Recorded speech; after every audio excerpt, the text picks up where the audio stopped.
2023, a year that will go down in infamy for film. This was supposed to be our comeback year to the movies. Many major franchises were releasing new installments, film auteurs were releasing their newest masterpieces, and it felt like a new major release was coming out every weekend. Now, we all know that there were misfires. Some movies that were supposed to be hits ended up being flops, but that doesn't mean that there weren't amazing films released this year, some of which I'd say are near perfect pieces of cinema. So, with that being said, I want to get into my top 10 favorite films of 2023. There are lots of films that I enjoyed that didn't make the list, but hey, there's got to be a cutoff somewhere. Starting off the top 10, I want to talk about the flops of this year. There were many movies released this year that were supposed to be box office juggernauts. We got Indiana Jones, The Flash, The Little Mermaid, and many more crumbling under the pressure. Some of the major films that flopped I actually liked. Some of them I very much didn't. But there was one movie whose flop is still kind of a mystery to me. It was a great movie, but just didn't make the money that was expected. That film is number 10.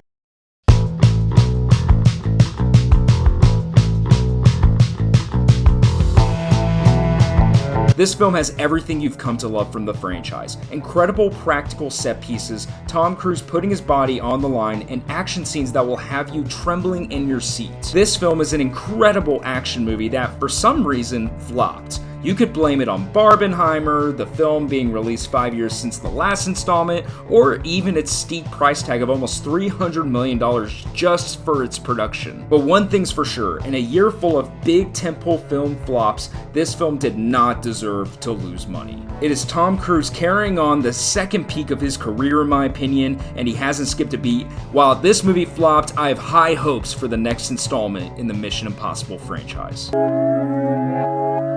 Now with number 9, I want to stay in the action genre. Mission Impossible was a film that very much doesn't go there with its violence in terms of blood and brutality, but over the last several years, we've been handed many films that aren't afraid to show the action to the audience while featuring things that would permanently scar most of us for life were we to actually see them out in the world. This style of action, I'm sure, doesn't just trace back to John Wick back in 2014, but that movie and its sequel certainly played a role in this genre's popularity over the past decade. I know that there have been very gruesome, bloody action movies released in the past, but it sort of feels like they're picking up a second win, and the style of John Wick has really picked up over the past decade. And its fourth installment confirmed that it's not going anywhere anytime soon.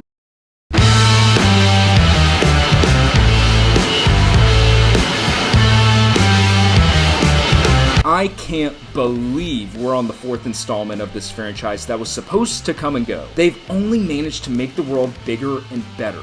This film takes us across continents, incorporating different fighting styles into its set pieces that all weaves together incredibly. Some of the magic of the John Wick universe is how they continue to expand and introduce characters who all work. I want to see more of the characters introduced in this movie the same way I need another appearance from certain characters in the third installment. It does this while not losing focus of the main character, John Keanu Reeves Wick. We've been following his story across 4 movies now. 4 movies! And I find myself just more and more invested. This franchise started with a guy getting revenge for his dog, and now he's taking out at least 100 men in the streets of Paris. But they found a way to make it all make sense. This film does have a certain sense of finality for the franchise, but let's face it, whenever you make over $450 million off of a budget of $100 million and it's the highest rated critic movie in your entire franchise, you're gonna do a 5th one. And in my opinion, if they can keep the quality this high, let the ball keep rolling.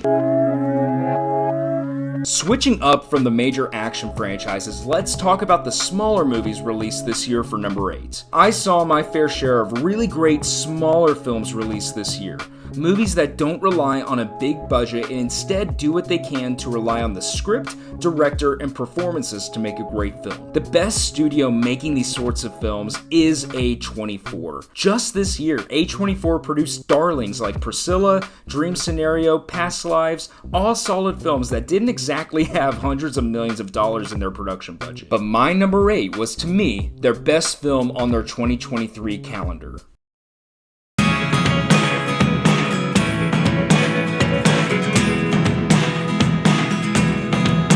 The Iron Claw was probably the most emotional movie of the year for me. Balances the wrestling element with the dramatic true story incredibly well while also bolstering Zac Efron to his best performance to date. Now, this movie absolutely wrecked me when I saw it. To this day, it's the only movie of 2023 that made me cry in the theater. And we're not talking a single tear, we're talking I was sobbing. It's definitely depressing, but man, I have a hard time not recommending this to everyone. At its core, it's a movie about a family dealing with tragedy after tragedy after tragedy. It being based on a true story only elevates the level of pain you feel as an audience member.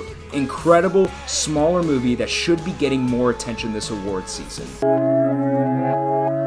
Okay, now building on the whole award season fare, there's plenty of auteur works that came out this year. Films that a lot of audience members will be hearing of as we get to Oscars buzz. We had movies such as The Holdovers with its screenplay, Poor Things in nearly every technical category, Maestro with Bradley Cooper at his best as both an actor and director, but to me, there's one film built for every Academy lover that stood out to me above the rest.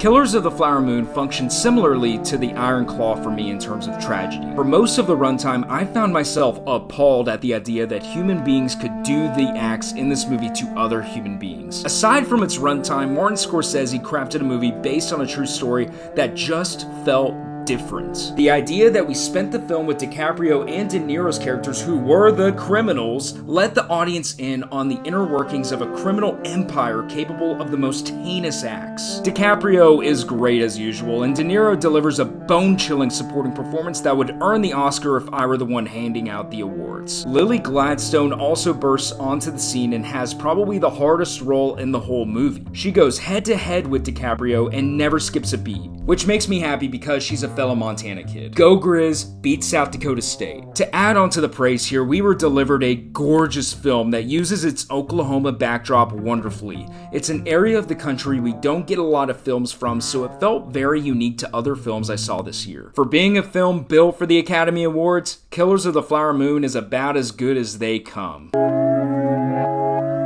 Let's talk about superheroes. We're in a bit of a dark age nowadays. Marvel has been more hit or miss than usual, DC is going through a major rework and releasing films that bomb one after the other, and Sony is continuing to make bad live-action Spider-Man movies that don't include Spider-Man for some reason. Many would say that we're suffering from superhero fatigue.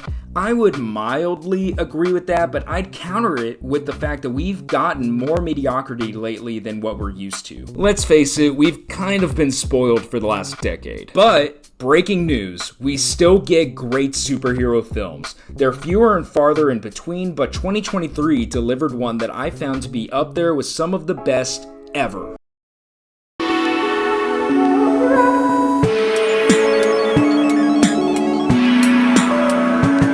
In terms of creativity, this is the gold standard. We all love the first Spider-Verse movie. That film did things that at least I had never seen before out of an animated movie. It even won the Oscar for Best Animated Film. Across the Spider-Verse had every excuse not to live up to expectations, to fall under the sky-high hopes of audience members. But it didn't. This film delivered the same magic we got back in 2018 and only elevated everything that made it great. The blend of different animation styles into one movie without it feeling like a jumbled mess is astounding to me. The story is compelling and very personal. The performances by the voice actors in Shameik Moore, Haley Steinfeld, Daniel Kaluuya, and Oscar Isaac are fantastic. This movie is winning Best Animated Picture by a landslide. The only negative I really have is that it ends on a cliffhanger and we don't get a real resolution, but man, it's a great cliffhanger. I cannot wait for the next film in this franchise, and if they ended on the same high as Across the Spider-Verse,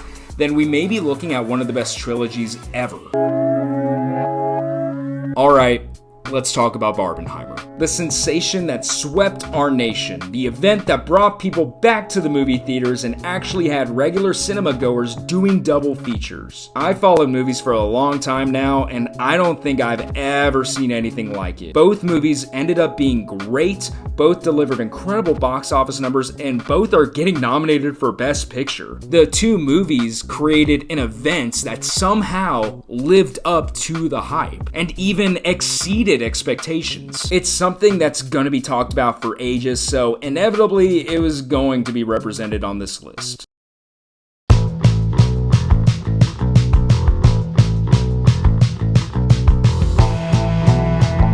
Barbie shocked me. I mean, when I heard they were doing this ages ago, I didn't have my hopes high. Then I heard Greta Gerwig was writing and directing it. My hopes went up. The first trailer came out. My hopes waned again because I didn't think it was very good. The reviews came out. My hopes were high once more. Then I actually watched the movie. And man, it surprised me how much I loved it. The level of creativity with the script shocked me. This movie was not at all what I expected. Gerwig now proves without a doubt that she is one of the best writers and directors in Hollywood today. She is on an elite 3-movie run with Lady Bird, Little Women, and now Barbie. I still can't believe that someone sat down to write a Barbie movie and came up with what we got here. This is a touching story about a perspective of life I don't often think about.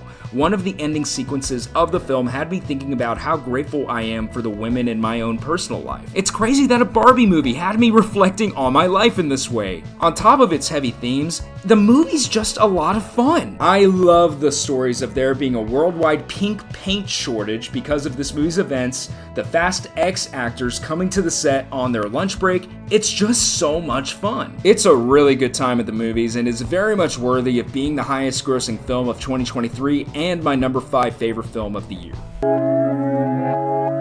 For number 4, let's talk about foreign films. Foreign films have slowly been becoming more and more mainstream over here in the States. Of course, there's always been great foreign films released here that gain traction, but it really feels like there's been a shift since Parasite won Best Picture in 2019. Since that film, it feels like foreign films have been holding their relevance at the annual Academy Awards. Directors have been recognized, they've had a place in the Best Picture category, and it's only getting elevated in 2023. But there's one for me that I found to be one of the most gripping courthouse dramas I've ever seen.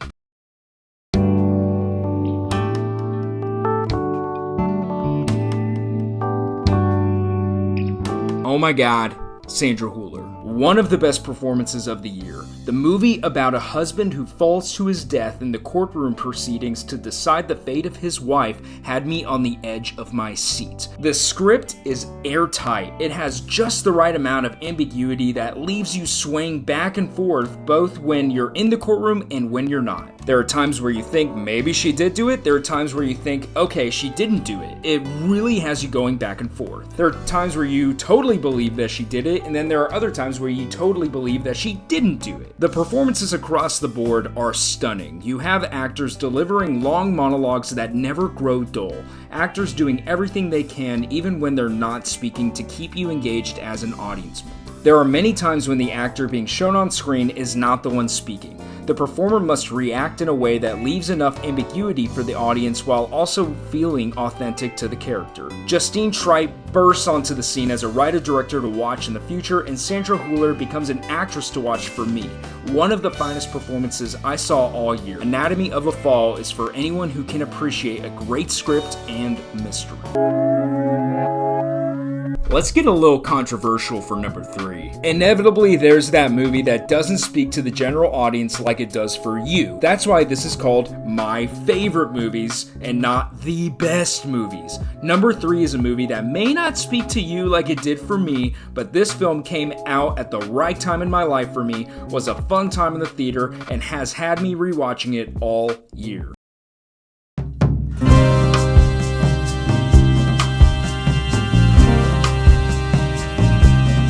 Yes, I know, artistically, this is not the most creative movie. It's not flashy, it's not breaking new ground, but man, it's just a great movie about a subject I'm interested in. I'm a bit of a sneakerhead myself to the dismay of my wallet, and read Phil Knight's autobiography Shoe Dog shortly before this film came out.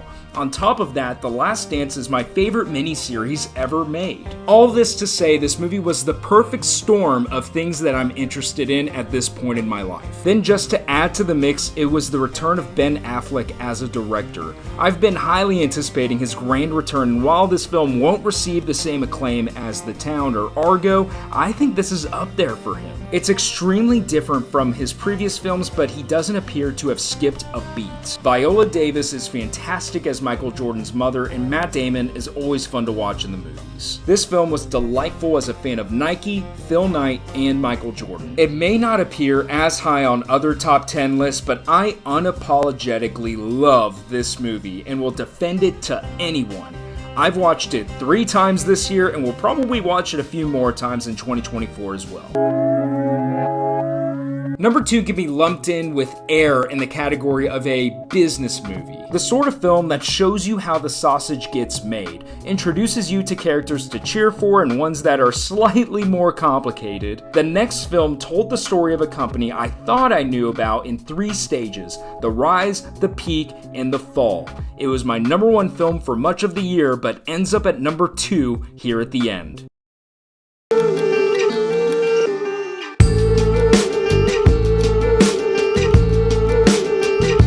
Blackberry was the most visceral film I saw all year. I never thought this small movie starring Jay Baruchel and Glenn Howerton would hold me in its clutches the way that it did. Shot in the same sort of style as The Big Short, it took what I love about the standard business film and elevated it. The shaky cam puts you as the viewer into the famed room where it happened. You get to see the rise of the juggernaut, what the company was like at its peak, and when the company discovered that it would soon be obsolete. Alongside this journey, Baruchel's performance shows what can happen when the nerd in the room becomes compromised by the business world represented by Howerton. Glenn Howerton from It's Always Sunny in Philadelphia delivers the performance of his career, and it is a crime that he is not being nominated across the board in awards circles. He is really, really, really good. It is an airtight 2 hours that literally has no scenes you can cut. It all works. It's all so tense in the same vein as Uncut Gems in that it never lets you breathe. Whenever the movie ended, I was left there sitting like, was that really 2 hours? It feels like at a certain point that it's going 100 miles an hour and you just have to hang on for dear life. The movie made like no money at the box office, but man, I'm glad I saw it. If you have any interest in a classic rise and fall story told in a creative way, please, please, please show this movie some love. You won't be sorry. Okay. We're on to number 1. You really thought I wasn't including both movies from Barbenheimer, didn't you?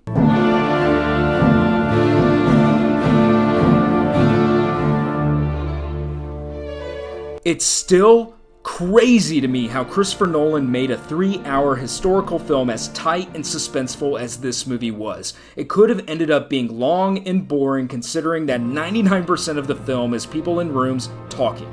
But between the score, editing, and performances, this thing was just about perfect for me. Nolan incorporates his now standard non-linear storytelling into the story of J. Robert Oppenheimer, the creator of the world's first nuclear bomb. This film tells the story of the man and his life leading up to the creation of the weapon as well as the fallout afterward, in his own personal life and in the world. Bringing together a gigantic ensemble of actors, this film gives you incredible performance after incredible performance. Cillian Murphy has finally been given his leading role and may just win an Oscar for it. Robert Downey Jr. is the best he's been since his time in the MCU ended and was nearly unrecognizable in his role.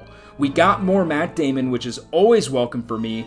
Emily Blunt is great as Oppenheimer's wife and is given her own highlight scenes in the film as well. And on top of that, we got memorable performances from the likes of Josh Hartnett, Florence Pugh, Benny Safdie, Jason Clarke, and the list goes on and on and on. The score for this film is booming and is probably the best we've gotten in several years. I have yet to see a modern orchestral piece sweep mainstream culture the way Can You Hear the Music has. The editing here is top notch and it really worked with Nolan's signature style to help make a 3-hour historical drama feel short to me. The simple fact that this movie never felt long is remarkable. Also, the ending.